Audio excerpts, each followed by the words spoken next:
어느덧 2020년 우리 마지막 주일 예배를 하나님 앞에 드리고 있습니다. 어느 해보다도 참으로 많은 사건과 일들이 있었고 어두웠던 한 해였습니다. 아직도 그 어둠 가운데 갇혀 있습니다. 절대로 예측할 수 없었고 우리 시대에 경험하지 않을 거라고 생각했던 그런 세상을 우리는 살게 되었고 한 번도 경험해보지 못한 삶을 사는 한 해였습니다. 우리는 이것을 통해서 무능하고 그리고 정말 무너져 있는 교회들의 민낯과 그동안 그토록 믿음을 외치던 우리들의 믿음의 실상을 적나라하게 볼 수 있었던 한 해이기도 했습니다.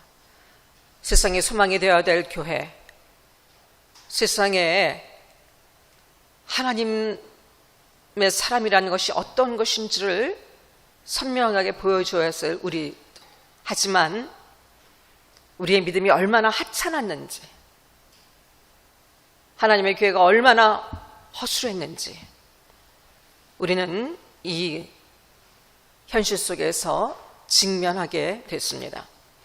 코로나 상황은 교회와 우리들의 믿음을 송두리째 흔들었습니다. 많은 사람들이 교회 안에 정교적으로 머물러 있던, 그리고 믿노라 얘기했던 많은 사람들이 믿음의 길에서 무너져 내리고 타협하고 합류하면서 교회를 떠나갔고 믿음에서 떠나는 계기가 되어졌습니다. 교회는 세상으로부터 손가락질 받고 위축되어지고 지탄의 대상이 되고 교회의 장래는 어떨 것인가 위기감을 느끼게 되었습니다. 그러나 한편 하나님이 진정 누구신지 알고 우리가 어떤 은혜를 입었고 어떻게 살아야 될지를 아는 믿음에 서 있는 성도들에게는 하나님의 은혜 아니면, 믿음이 아니면 우리에게는 어떤 소망도 없다는 것을 다시 한번 확인할 수 있는 시간들이 되어졌고 우리가 얼마나 믿음 없는 존재인지 하나님 앞에 깊이 회개하며 엎드리게 되었고 그리고 진실로 하나님을 사모하며 하나님 앞에 엎드리며 영적으로 깨어나 믿음의 자리 그리고 영적 회복의 자리로 결단하고 나가는 전환점이 되어졌습니다. 믿음이 전부입니다. 우리 인생의 믿음은 전부입니다. 우리의 삶을 유용하고 우리의 삶을 좀 더 낫게 하기 위해서 존재하는 것이 아니라 믿음은 우리의 삶의 전부입니다.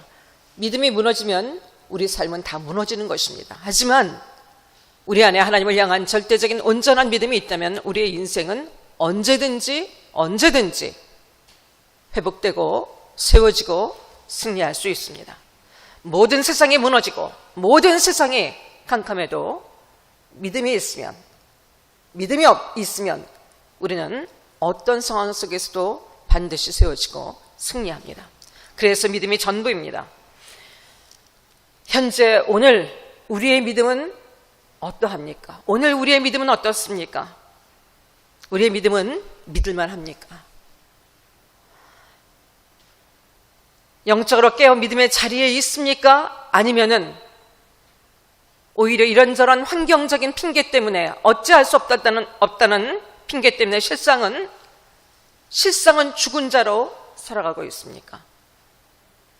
점점 마지막 때가 깊어질수록 점점 더 두 부류가 극명하게 갈라질 것입니다. 하나님께 속한 자와 그렇지 않은 자들로 완전히 극명하게 더 선명하게 나누게 될 것입니다. 예수님은 누가복음 18장 8절에서 인자가 올 때 세상에서 믿음을 보겠느냐, 인자가 올 때 세상에서 믿음을 보겠느냐. 마지막 때를 살아가는 우리에게는 참으로 긴장감과 경각심을 주시는 두려운 말씀입니다. 우리는 지난 1월 첫 주부터 창세기에서 시작해서 성경을 전체를 함께 큐티하며 그리고 매주 이 성경의 본문을 가지고 성경 전체를 함께 나누는 하나님의 크신 은혜를 입었습니다. 오늘 마지막 주일, 2020년 마지막 주일 우리는 요한계시록 성경의 마지막 권인 요한계시록의 말씀을 나누게 되었습니다. 요한계시록은 신구약 성경 전체의 결론입니다. 성경은 하나님의 우리를 어떻게 사랑하셨는지에 대한 사랑 이야기예요. 예수님에 대한 이야기입니다. 요한계시록은 바로 그 하나님의 사랑에 대한 결론이고 그 결론인데 사랑 때문에 예수님은 우리에게 오셨고 우리를 구원주로 육신을 입고 이 땅에 오셔서 우리의 구원을 완성하셨고 요한복음 3장 16절 여러분 다 암송하시죠? 한번 해볼까요? 하나님이 세상을 이처럼 사랑하사 독생자를 주셨으니 이는 그를 믿는 자마다 멸망하지 않고 영생을 얻게 하려 하심이라. 아멘. 예수님은 우리에게 인간의 몸을 입고 이 땅에 오셨습니다. 그리고 그 구원을 십자가에서 완성하셨습니다. 이 예수님은 반드시 심판주로 다시 오실 것입니다. 말씀하신 그대로 심판주로 오실 것입니다. 요한계시록은 처음부터 끝까지 예수 그리스도께 집중하고 있습니다. 우리의 믿음의 주요 온전케 하시는 예수 그리스도, 우리 믿음의 주요 온전케 하신 예수 그리스도께 집중하고 있습니다. 그 예수님이 보라 내가 속히 오리니 예수님을 기다리라. 내가 속히 오리니 예수님을 기다리라. 끝까지 믿음 지켜 승리한 성도들에게 상 주시기 위해서 곧 오실 예수님을 기다리라는 것입니다. 믿음을 지키기 위해 오늘도 믿음의 길을 달려가고 있는 사람들을 위해 예비되어진 하나님의 상급, 그 상급이 예수님은 그것을 가지고 우리에게 반드시 다시 오실 것입니다. 우리는 이미 그 사랑 속에서 구원을 얻었고 아직도 구원의 기회가 열려져 있고 아직도 하나님께 돌이킬 수 있는 기회가 열려져 있는 우리는, 그리고 반드시 다시 오실 재림주이신 심판주이신 예수님을 기다리며 우리는 오늘 어떻게 살고 있습니까? 어떻게 살아야 합니까? 우리는 알고 있는 것 같지만 매 순간 코람되어 하나님 앞에 살아간다고 하지만 여전히 보여지는 현실과 환경 속에 휩싸여서 정신 못 차리고 지나가는 삶 속에 그냥 묻혀서 살아가는 경우가 허다합니다. 아무리 하나님의 약속이 있고 하나님의 위로가 있고 하나님의 말씀이 있지만 하지만 보여지는 현실, 겪고 있는 마음의 고통, 지금 현재에 부딪히는 모든 상황들이 너무 급박하고 시급하다고 생각되고 너무 크기 때문에 사실은 이 놀라우신 우리가 어떻게 구원을 입었고 우리가 어떤 존재이고 우리의 끝은 어떨 것인가, 그래서 이것이 끝이 아니기 때문에 지금 우리가 살아가는 삶이 이 또한 지나갈 것이고 우리는 그래서 무엇을 목적을 갖고 어떤 것을 향하여 어떤 삶을 살아가야 할 것인가, 우리는 쉽게 망각하고 쉽게 저버립니다. 애써 외면하고 살아갑니다. 세상은 점점 더 수위를 높여서 우리의 믿음을 공격할 것이고 조롱할 것이고 회유하기 위해서 수없이 우리에게 접근할 것입니다. 이런 속에서 우리는 어떤 믿음으로 살고 있을까요? 어떤 믿음으로 살아가야 할까요? 사탄의 세력은 점점 더 노골적으로 강하게 우리를 공격할 것입니다. 우리는 환난과 박해를 얼마든지 지금 이보다 더한 환난과 고난과 박해가 우리에게 있을 것입니다. 하지만 우리는 끝까지 믿음을 지켜야 합니다. 어떤 환경이 열려지든지 간에 어떤 믿음을 지킬 수 없는 이유가, 분명한 이유가, 확실한 이유가 존재한다 할지라도 우리는 끝까지 믿음을 지키고 믿음으로 이기고 믿음으로 완주해야 합니다. 하나님의 교회는 결코 빼앗겨서는 안 되는 것인데 그것은 바로 면류관입니다. 생명의 면류관입니다. 우리는 그래서 이 면류관을 씌워주기 위해서 예비하고 계시는 그 예수 그리스도, 재림주로 오실 그 예수님을 기다리며 그 예수님 앞에서 오늘 우리의 삶을 살아가야 합니다. 그렇다면 우리가 어떤 것이 가장 중요한 것이고 무엇이 우리가 최우선순위가 되어야 되는 것은 너무나 당연한 일이고 어떻게 살아야 할까는 너무 우리에게 당연하게 주어지는 일입니다. 귀 있는 자는 성령이 교회들에게 하시는 말씀을 들을지어다. 요한계시에서 계속 반복되고 있는 말씀이고 오늘 본문의 13절에도 있습니다. 귀 있는 자는 성령이 교회들에게 하시는 말씀을 들을지어다. 하나님은 지금도 우리에게 말씀하고 계십니다. 오늘 예배하고 있는 우리들에게도 다시 한번 말씀하시고 하나님의 말씀을 들으라고 말씀하십니다. 오늘 본문에 요한계시록은 7개의 교회가 아시아의 교회가 나오는데 오늘 우리가 본문으로 빌라델비아 교회를 함께 나누고 있습니다. 빌라델비아 교회는 예수님께 책망이 아니라 칭찬과 상급과 보호를 약속받은 교회입니다. 그 당시 모든 교회들이, 대부분의 교회들이 어찌할 수 없다는 상황 속에서, 환경 속에서 무너져 내리고 교회는 혼합신앙 속에서 아주 문란해지고 오늘의 현실 속에서의 교회들 같이 그렇게 많은 교인들이 있고 그렇게 많은 웅장한 교회가 예배당에 있으면 뭐합니까? 오늘 이 코로나 시국이라는 이 상황 앞에서 하나님 앞에 마음껏 예배도 드리지 못하고 어떤 것도 이룰 수 없는 이런 상황에 처해 있는데 당시 오늘 하나님께서 한국의 교회들을 보면서 하나님은 뭐라고 말씀하실까요? 우리를 포함해서, 우리를 비롯해서 한국의 모든 교회들을 향하여 무엇이라고 하나님은 평가하실까요? 빌라델비아 교회는 책망받을 수밖에 없는 상황 속에 있는 많은 교회들 속에서 하나님의 칭찬과 위로와 그리고 보호와 또 상급을 약속받은 특별한 교회였습니다. 세상적으로는 별 볼 일 없는 교회였습니다.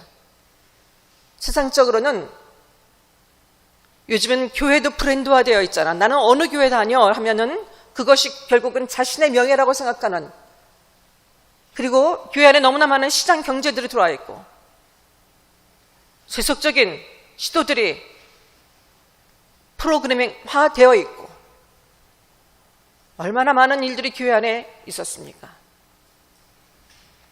세상적으로는 별 볼 일 없는 교회, 외적으로 보이는 규모, 크기도 한마디로 얘기해서 숫자가 적었다는 얘기예요. 그리고 부자들도 없고 큰 능력도 없었습니다. 사회적 지위나 힘도 없는 작은 교회였습니다. 교회에 우리 교회는 누가 나오네, 누가 교인이네, 국회의원이 있고 무슨 사장이 있고 변호사가 있고, 물론 많은 시대를 따라서 지금 이런 것들이 많이 바뀌어졌지만 여러분, 그것들이 마치 교회의 힘인 것처럼, 그러나 이 빌라델비아의 교회는 아무 힘도 없는 작은 교회였습니다. 밖으로 볼 때는 그냥 무능해 보이는 교회였어요. 그런데 예수님이 특별히 이 교회를 칭찬하십니다. 이 교회를 칭찬하시는 예수님은 어떤 분이십니까? 우리는 왜 예수님의 이 칭찬이 우리에게 반드시 필요합니까? 왜냐하면 예수님은 오늘 본문의 말씀에 거룩하고 진실하사 다윗의 열쇠를 가지신 분이라고 그랬어요. 거룩하다는 얘기는, 거룩은 하나님의 속성을 가장 잘 표현하는 단어입니다. 다시 한번 얘기해서 거룩하다는 말을 예수님은 한 것은 예수님이 하나님이시라는, 하나님과 동등된 분이시라는 것을 강조하기 위한 거예요. 또한 예수님은 진실하신 분입니다. 이 진실하다는 얘기는 완전하다라는 의미예요. 완전하다. 그 말씀에 흠이나 거짓이 없으시고 완전하신, 또한 다윗의 열쇠를 가지신 분, 다윗의 열쇠를 가졌다는 것은요, 하나님 나라에 들어가는 예수님으로만 들어갈 수 있다는, 하나님 나라에 들어가는 문을 열고 닫는 것은 구원과 사망의 절대적인 주권자가 오직 예수 그리스도라는 것을 말씀하고 계시는 겁니다. 유일하게 천국의 문을 여실 수 있는 분, 영생과 영벌을 결정할 수 있는 결정권자가 바로 예수님이라는 것을 우리에게 말씀하고 계십니다. 예수님은 거룩하고 진실하사 다윗의 열쇠를 가지시니 곧 열면 닫을 사람이 없고 닫으면 열 사람이 없는 절대적인 주권과 절대적인 왕권을 가지신 우리 생명의 주인이신 예수 그리스도, 그 예수님이 우리의 생사여탈권을 가지신 분, 우리가 영원히 죽고 사는 것을 결정하실 수 있는 분, 우리가 영원한 하나님 나라에 들어갈 수 있는 것을 결정하실 수 있는 분, 오직 한 분 예수님, 그 예수님이 칭찬하시고 말씀하신 겁니다. 예수님의 칭찬이 우리에게도 너무나 필요하고 절대적으로 우리에게 필요합니다. 우리의 삶의 목적이 무엇입니까? 어찌하든지 예수님 뜻 안에서 예수님 닮으면서 그렇게 살아가는 것 아닙니까? 그분을 온전히 믿으면서 이 예수님이 칭찬하신 빌라델비아 교회, 예수님은 이 빌라델비아 교회를 8절에서 작은 능력을 가지고도 내 말을 지키며 내 이름을 배반하지 아니했다는 것이 바로 칭찬의 이유라고 말씀하고 계십니다. 다시 얘기해서 여러분, 당연한 일이죠. 우리가 당연히 예수 그리스도의 말씀을 지키며 당연히 어떤 상황에서도 끝까지 우리의 믿음을 포기하지 않고 저버리지 않고 믿음을 지키는 것은 너무나 당연한 일입니다. 그런데 예수님이 이것을 칭찬하신다. 그 얘기는 아까도 말씀드렸지만 마지막 때에 믿는 자를 보겠느냐 한 것처럼 너무나 당연한 믿음, 마땅히 받은 그 사랑 앞에 이 믿음을 지키고 가야 하는 것이 마땅하지만 그렇게 살아가지 않고 대부분의 사람들이 그렇게 살아가고 있지 않다는 것을, 믿음의 길에서 떠나 있다는 것을 반증하는 것이기도 합니다. 이 빌라델비아의 교회는 이런 칭찬을 받았는데 이 칭찬을 받은 이유가 분명하게 있습니다. 왜냐하면 우리가 평탄한 가운데서도 이 믿음을 지키는 것 쉽지 않습니다. 믿음의 선한 싸움을 끊임없이 자기 자신과 싸우면서 해야 합니다. 그런데 외적인 여건과 환경이, 어떤 사건들이 우리를 흔들게 되면은 우리가 믿음을 지키는 것 참으로 쉽지 않은 일입니다.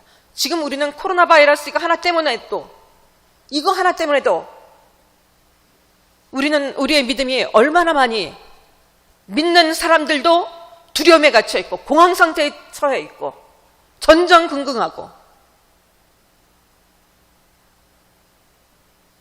그런데 지금 이 빌라델비아 교회가 처해 있는 것은 정말 우겨쌈이었었어요. 빌라델비아 교회는 첫째가 삶의 기반이 불완전했습니다. 불완전한 삶의 기반을 갖고 있었습니다.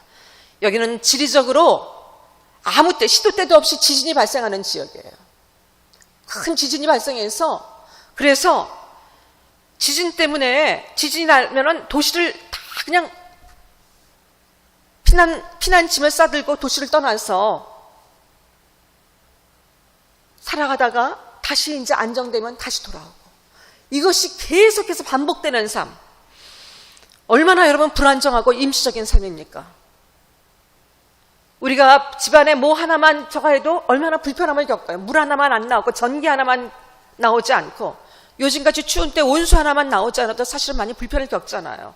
그런데 반복적으로 언제 발생할지도 모르는, 자다가도 무슨 일을 하다가도 지진이 발생하면은 그냥 피난짐 싸갖고 언제든지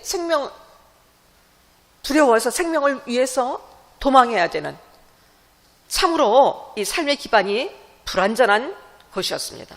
내일을 바라볼 수 있는 소망이 없었습니다. 내일이 기쁜 것이 아니라 내일은 또 어떤 일이 있을까? 참 큰 근심과 두려움에 쌓여서 살아가야 했던 것이 바로 빌라델비아 교회의 현실이었습니다. 또한 경제적으로 심한 어려움이 있었습니다. 난관이 있었습니다. 대부분은 그 당시에 소아시아 지역의 도시 이 경제는 조합으로 이루어져서 상인 조합에 의해서 운영이 되었어요. 주로 간의 수공업 종류의 이런 것들이 형태의 상인 조합에 의해서 당시 이루어졌습니다. 그래서 조합에 가입하지 않으면 당연히 경제적으로 타격을 받고 생활이 어렵습니다. 그런데 상인 조합은 모두 도시 종교와 연결되어 있었어요. 이 지역은 아주 우상 숭배가 극심한 곳입니다. 다신교, 작은 아테나로 불릴 정도로 수많은 우상을 섬기던 곳이에요. 술의 신을 비롯해서 정말로 많은 신을 섬기던 우상 숭배가 아주 극렬했던 곳입니다. 그런데 지금 이 도시조합에 가입하지 않으면 경제적으로 어려움을 겪고, 도시조합에 가입하면은 지금 그들이 행하는 모든 종교 제례에 의무적으로 참석해야 했습니다.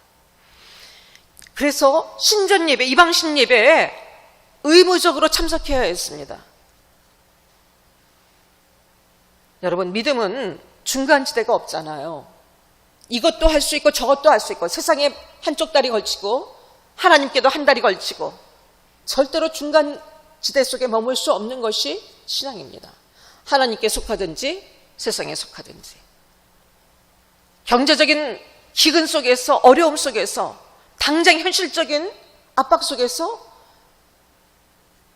그들은 이 경제를 위해서 믿음을 버릴 것이냐, 아니면 궁핍하더라도 끝까지 믿음을 지킬 것이냐, 이 양갈래 속에서 그들은 믿음을 지키기 위해서 극렬한, 자신들의 믿음을 순결하게 지키기 위해서 그들은 극렬한 경제적인 곤고함과 핍박을 겪어야 했습니다. 어려움을 감내해야 했습니다.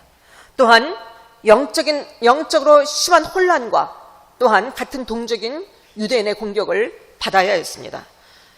여러 신을 두고 우상 숭배가 극심했기 때문에 이교적인 제사가 성행했습니다. 당시에 혼합주의, 그러니까 이것도 믿고 저것도 믿고, 하나님도 믿고 우상도 섬기고, 하나님도 믿고 하나님께도 제사하고, 그리고 다른 이방 신상 앞에 가서도 제사하고, 이런 것들이 너무나 생활화되어 있었고 보편화되어져 있었습니다. 더군다나 당시 같은 종족인 유대교인들이 흩어져 있던 유대교인들이 이들을 아주 회유하며 경멸했습니다. 나도 하나님 믿어. 나도 누구보다도 하나님 사랑하고 하나님 믿어. 너만 하나님 믿냐? 왜 이렇게 유난하고 왜 이렇게 광신적으로, 지금 이 코로나 같이 이렇게 심각한 때 여러분, 얼마나 우리가 이 교회 안에서도 비대면 예배가 성경적이라고 얼마나 많은 사람들이 자신들의 지식을 동원해갖고 성경을 마음대로 풀면서 얘기하고 있습니까?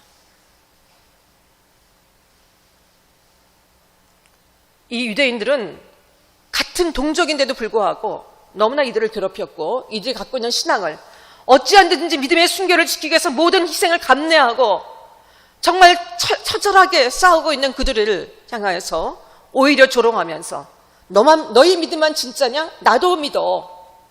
그렇게까지 유난하게 믿을 게 뭐가 있냐? 적당히 해야지. 그러면서 그들을 회유하고 공격하는 이런 상황이었습니다. 도시 종교를 일종의 사회 간습으로, 옛날에 신사참배가 이루어졌을 때 아니 그냥 인사하는 거지, 그게 무슨 우상을 숭배하는 거냐? 여러분, 그래서 우리나라에 얼마나 많은 목사와 교회들이 신사참배인데 머리를 숙이고 하나님 앞에 범죄했습니까? 어느 시대나 순전한 믿음을 갖고자 하는 각오 있는 사람들에게 이런 공격과 조롱은 어느 시대나 있습니다.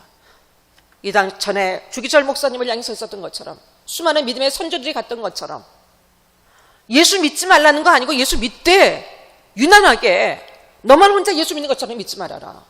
세상은 언제나 이렇게 우리를 공격하고 조롱합니다. 로마에서는 정치적인 탄압이 이 종교적인 탄압이 굉장히 극심했습니다. 이에 합세하는 유대인들이 당시 모일 수 있었던 회당을 봉쇄시키곤 했습니다. 지금 교회를 봉쇄시키는 것처럼 그렇게 어느 시대나 그런 사탄의 시도들이 있어 왔습니다. 이런 속에서 여러분, 이런 상황이라면 믿음을 지키는 것은 거의 불가능해요. 그리고 대부분의 사람들이 그렇지 않은 길을 가기 때문에 얼마든지 할 얘기가 있고 어쩔 수 없다는 합리화가 있을 수밖에 없어요. 어쩔 수 없지. 그러나 빌라델비아 교회는, 교회 성도들은 믿음으로 섰어요. 어찌할 수 없다는 핑계 대신에, 합리화 대신에 손해와 핍박을 감내하면서도 그들은 믿음에 섰습니다. 작은 능력, 8절에 보게 되면요, 작은 능력. 자, 작은 능력을 가지고도 내 말을 지키며 내 이름을 배반하지 않았다. 이 작은 능력, 작은 의미는 마이크론, 눈에 보이지 않을 정도로 작은, 다시 얘기해서요, 능력이 거의 없는 이란 뜻, 없다는 뜻이에요. 무능력하다는 얘기예요. 믿음을 지킬 수 없는 환경과 이유가 가득하고 무능력한 빌라델비아 교회입니다. 그런데 예수님의 칭찬을 받습니다. 왜냐하면 말씀을 지킬 수 없고 말씀을 순종할 수 없는 그런 상황 속에서 그들은 어리석을 만큼, 바보스러울 만큼 말씀만을 붙들고 그 이전의 어느 때와 다름없이 달라진 상황 속에서도, 현재 자기가 감내해야 되는 고통과 손해 속에서도 그들은 말씀을 붙들었습니다. 하나님의 말씀을 자신들의 삶의 기준과 길과 생명으로 삼았습니다. 하나님의 그 믿는 믿음에서 떠나지 않았습니다. 하나님 말씀대로, 말씀하신 대로 그 말씀 앞에 자신의 모든 것들을 걸고, 삶의 모든 것을 걸고 그렇게 살았습니다. 예수님이 하나님의 교회를, 우리들을 판단하시는 기준은 무엇일까요? 바로 믿음입니다. 바로 믿음이에요. 이 믿음이 우리를 위한, 우리에서 시작된 것이 아니라 하나님 주시는 것이라는 것은 여러분 다 알고 계시죠? 하나님이 세상 사람들은 우리를 다 알 수 없을지도 모릅니다. 우리의 깊은 폐부 속에 있는 우리 마음의 생각들, 위선으로 점철하고 가려진 우리의 생각들을 모를 수 있습니다. 하지만 하나님은 중심을 보시는 하나님이십니다. 중심을 보시는 하나님이십니다.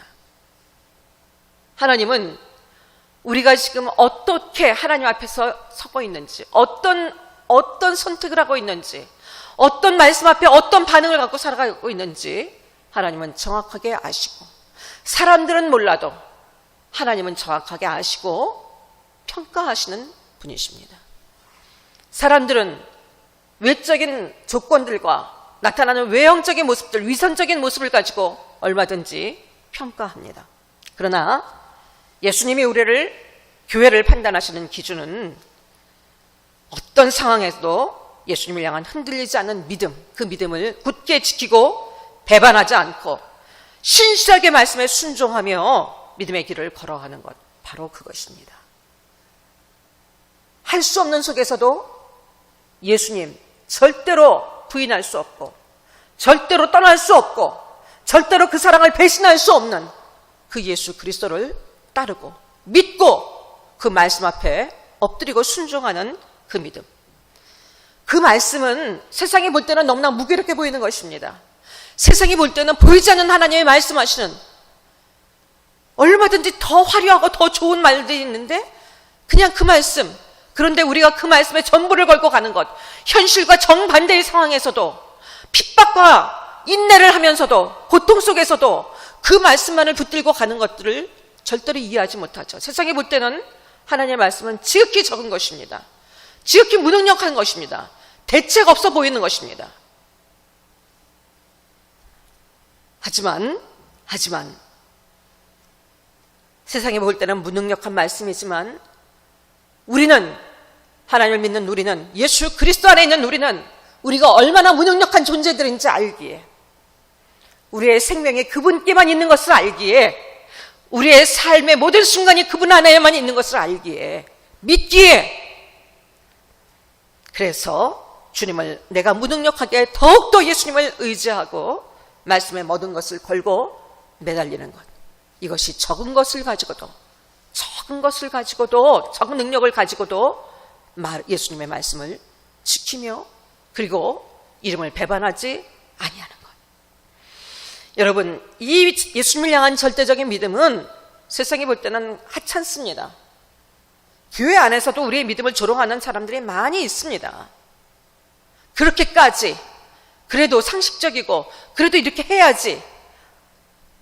하지만 우리의 길과 우리의 생명과 우리의 나아가는 모든 기준은 오직 말씀입니다. 예수 그리스도입니다.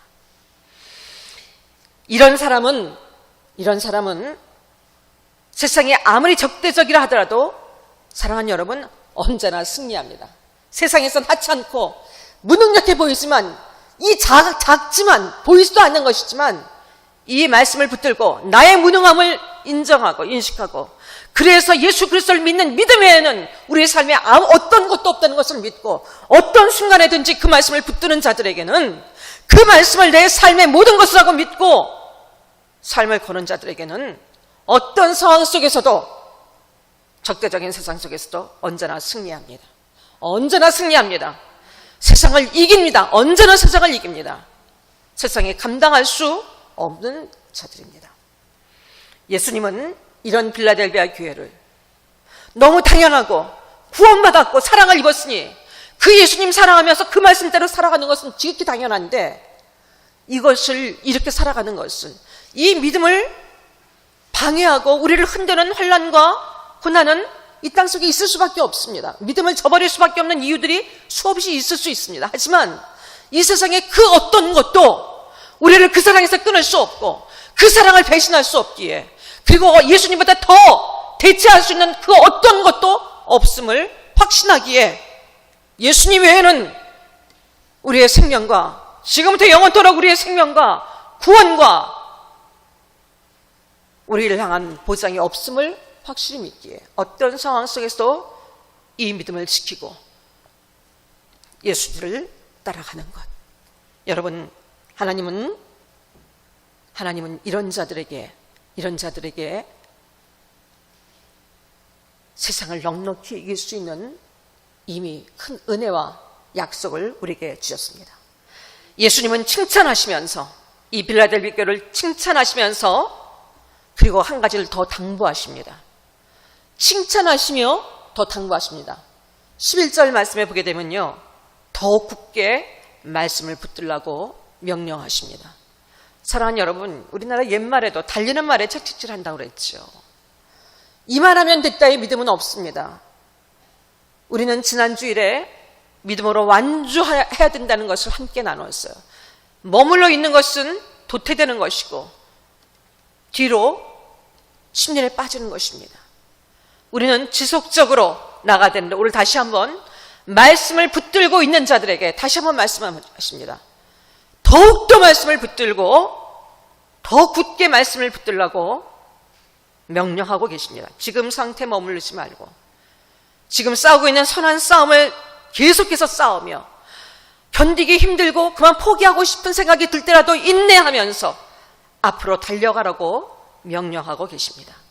끝까지 이 믿음의 중심을 지키고 달려가라고, 세상과 타협하지 말라고, 적당하게 자기 합리화하지 말라고. 그래서 가장 중요한 것, 우리를 위해 예비되어져 있는 면류관을 빼앗기지 말라고. 11절 보십시오. 내가 속히 오리니, 예수님은 속히 오십니다. 믿든 믿지 않든, 준비하고 있든 준비하고 있지 않든, 얼마나 이것을 인정하고 있든 인정하지 않든 예수님은 속히 오십니다. 말씀하신 대로 속히 오실 것입니다. 그때 속히 오시는 것으로 끝나지 않고 우리에게는 영원한 심판이 있게 될 것이고, 이 믿음을 굳게 잡고 지금도 달리고 있는 자들은, 그 말씀 앞에 지금도 달리고 있는 자들에게, 믿음의 경주를 하고 있는 자들은 예비된 면류관을 자랑스럽게 영광스럽게 받아쓰게 될 것입니다. 그래서 이 면류관을 빼앗기지 않도록 더 굳게 말씀을 붙들고 끝까지 완주해야 된다고 우리에게 예수님 명령하고 계십니다. 그뿐 아닙니다. 예수님은 우리에게 이런 자들에게 어떤 상급과 어떤 보호가 있는지 우리에게 약속해 주고 계십니다. 오늘 9절 말씀 열어주세요. 보십시오. 9절과 12절 말씀에 구체적으로 나와 있는데 어떤 상급이냐면요, 영적 권위와 능력을 약속해 주십니다. 이미 지금 오늘의 교회들 영적 권위 상실했습니다. 교회는, 하나님의 나라는 말에 있는 것이 아니라 능력에 있거든요. 그런데 말은 무성한데 하나님의 능력은 지금 잠재워져 있는 것이 바로 오늘의 교회들의 현실입니다. 세상이 교회를 걱정합니다. 그런데 이 빌라델비아 교회 예수님이 이 말씀을 붙들고 가는 교회에 이렇게 약속하십니다. 지금 이 유대인들이 극렬하게 이들을 방해하고 수없이 많은 핍박들이 있습니다. 이들의 신앙을 위협하고 있는 요소들이 많이 있습니다. 그런데 그 배척하던 유대인들이 와서 무릎 꿇게 하실 것이라고 말씀하십니다.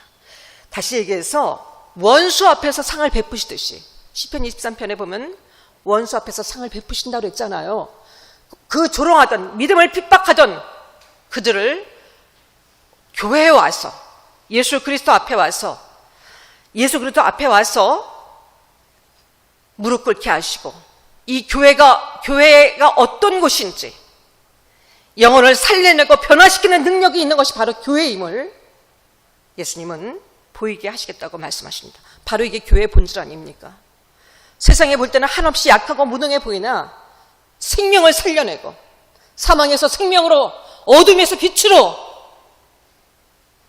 죄악에서 자유함으로 모든 얽매여 있는 모든 멍에를 끌어내고, 모든 어둠의 세력들을 끊어내고, 모두 어떤 죄에서도 돌이키게 하고 사망에서 건져내는 것, 바로 그것이 교회의 본질이고 교회의 사명 아닙니까? 교회된 참을 다할 수 있도록, 교회로 교회될 수 있도록 예수님은, 사람들은 함부로 이해할 수 있을지 모르지만 하나님의 교회는 음부의 권세가 결코 해할 수 없는 곳입니다. 그리고 묻고 푸는 권세를 갖고 있는 것이 하나님의 교회입니다. 바로 우리들입니다. 예수님은 이것을 분명하게 회복하게 하시겠다고 약속해 주고 계십니다. 우리 교회들이 우리가 가장 사모해야 될 바로 그런 것들을 아니겠습니까? 또한 시험의 때에 지켜주시겠다고 약속하십니다. 여러분, 우리에게는 시험과 환난이 있을 것입니다. 그래서 두렵지 않습니다. 왜냐하면 그 시험이 어떤 것이신지, 그 시험을 능히 이길 수 있는, 그 시험보다 더 큰 은혜와 능력을 우리에게 입혀주실 것이기 때문입니다. 그래서 어떤 상황 속에서도 담대히, 오히려 그 시험 때문에 더 강건하게 서고, 더 하나님을 경험하고, 더 하나님의 영광을 세상에 보일 수 있게 하실 것이기 때문입니다. 너희가 세상에서는 환난을 당하나 담대하라. 요한복음 16장 33절 말씀에, 너희는 세상에서 환난을 당하나 담대하라. 환난이 없는 것이 아니라 있지만 오히려 환난이 합력해서 선이 되게 하시고, 환난 속에서 하나님은 여전히 일하시고 이기게 하시고 그 놀라운 은혜를 약속해 주십니다. 또한 하나님의 성전에 기둥이 있게 하시겠다고 약속하십니다. 기둥이 없는 집은 여러분 유지가 될 수가 없어요. 그 얘기는 기둥이 없는, 우리로 성전에 기둥이 되게 하시겠다는 얘기는 우리의 구원을 보장하시고 영원한 나라에서 존귀한 존재들로 영원토록 새 이름을 불려지며 영광스럽게 살게 될 것이라는 것을 말씀하고 계십니다. 영원한 상급, 영원한 생명의 면류관, 영원한 하나님 나라에서 영원한 복락을 누리며 살 것을 오늘 12절 말씀에 말씀하고 계십니다. 힘겨운 상황에서도, 할 수 없는 상황에서도 끝까지 말씀 지키는 교회를 지키시고 이기게 하시고 더 굳게 세우시는 예수 그리스도, 교회로 교회된 사명을 능히 감당하게 하시고 세상이 결코 이길 수 없게 하시는 예수님입니다. 하나님의 교회는 언제든지 승리합니다. 언제든지 승리합니다. 우리는 언제든지 어떤 환경에서든지 승리합니다.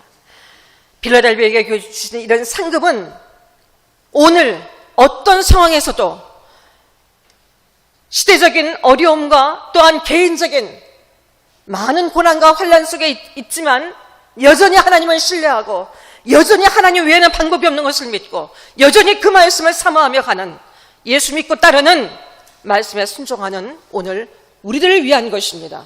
하나님의 교회를 위한 것입니다.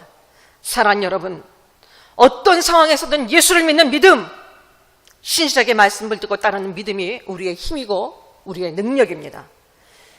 교회를 향한 예수님의 기준과 평가는 믿음이라고 말씀드렸어요. 말씀을 믿고 순종하는 교회,